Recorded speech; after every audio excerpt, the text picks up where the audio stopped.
Bismillahirrahmanirrahim. Assalamualaikum warahmatullahi wabarakatuh. Alhamdulillahirabbil alamin. Wassalatu wassalamu ala asrofil anbiya'i wal mursalin wa ala alihi wa sahbihi ajmain amma ba'du. Terima kasih telah menonton video saya. Semoga kalian selalu dalam lindungan Allah Subhanahu wa taala. Amin ya rabbal alamin. Baiklah, di sini saya Fadila Rizkiana, NPM 2011020614 akan mempresentasikan hasil kerja saya. Pembahasan yang pertama yaitu mengenai kewajiban dan perintah membaca Al-Quran. Al-Quran merupakan satu-satunya kitab suci di muka bumi ini yang terjaga keasliannya hingga hari kiamat. Allah berfirman, sesungguhnya kamilah yang menurunkan Al-Quran, dan sesungguhnya kami benar-benar memeliharanya. Quran Surat Al-Hijr ayat 9. Nah, dengan begitu Al-Quran berfungsi sebagai pedoman hidup yang lurus bagi umat manusia, sehingga hidupnya selamat di dunia dan di akhirat. Baiklah, di sini saya akan menyebutkan beberapa kewajiban kita sebagai umat muslim yang beriman kepada Al-Quran. Yang pertama, membaca Al-Quran atau tilawah. Yang kedua, menghafalkan Al-Quran. Yang ketiga, memahami kandungan isi Al-Quran. Yang keempat, mengamalkan Al-Quran dalam kehidupan sehari-hari. Dan yang kelima, yaitu mendakwahkan Al-Quran kepada umat manusia. Kenapa sih kita diwajibkan membaca Al-Quran?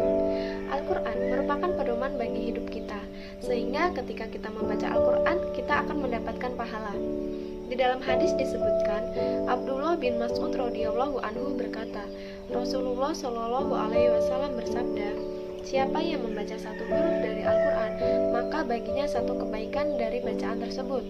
Satu kebaikan dilipatkan menjadi 10 kebaikan. Dan aku tidak berkata alif lam mim adalah satu huruf, melainkan alif satu huruf, lam satu huruf, dan mim satu huruf. Hadis riwayat Tirmizi. Nah, ketika kita sudah bisa membaca Al-Quran, kita harus sedikit demi sedikit menghafalkan Al-Quran. Karena apabila kita tidak hafal, kita akan sulit untuk mengamalkannya dalam kehidupan sehari-hari. Misalnya, ketika kita sholat, kita harus hafal surat Al-Fatihah dan surat-surat pendek lainnya.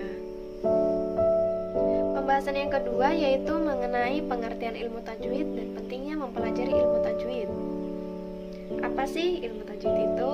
Ilmu tajwid adalah tata cara membaca Al-Quran dengan baik dan benar sehingga sesuai dengan kaidah-kaidah membaca Al-Quran. Membaca Al-Quran dengan benar hukumnya fardu ain, yaitu wajib bagi setiap muslim.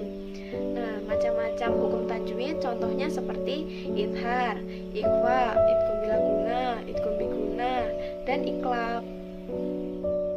Baiklah, di sini saya akan memberikan contoh penggunaan hukum tajwid idhar pada surat Al-Fatihah. Idhar secara bahasa berarti jelas, dan secara istilah idhar merupakan pembacaan huruf hijaiyah dengan jelas tanpa suara dengung sama sekali. Pada dasarnya, idhar memiliki 6 huruf hijaiyah, yaitu hamzah, ha, kha, ain, ghain, ha. Idhar terbagi menjadi 2. Yang pertama yaitu idhar halqi dan yang kedua idhar safawi. Idhar halqi ialah apabila ada nun mati atau tanwin bertemu dengan salah satu 6 huruf idhar tadi, maka harus dibaca dengan jelas tanpa suara dengung sama sekali. Contohnya pada surat Al-Fatihah ada di ayat ke-7, yaitu an'amta. Nah, itu nun mati bertemu dengan ain merupakan idhar halqi, jadi harus dibaca dengan jelas. Yang kedua yaitu idhar safawi. Idhar safawi ialah apabila ada mim mati bertemu dengan huruf hijaiyah kecuali mim dan ba, maka itu harus dibaca dengan jelas di bibir dan di mulut. Karena hukum mim mati ialah pertemuan antara bibir bawah dengan bibir atas. Contohnya ada di surat Al-Fatihah ayat ke-7. Alaihim ghairil maghdubi. Nah, itu mim mati bertemu dengan huruf ghain merupakan hukum bacaan idhar safawi. Jadi harus dibaca dengan jelas.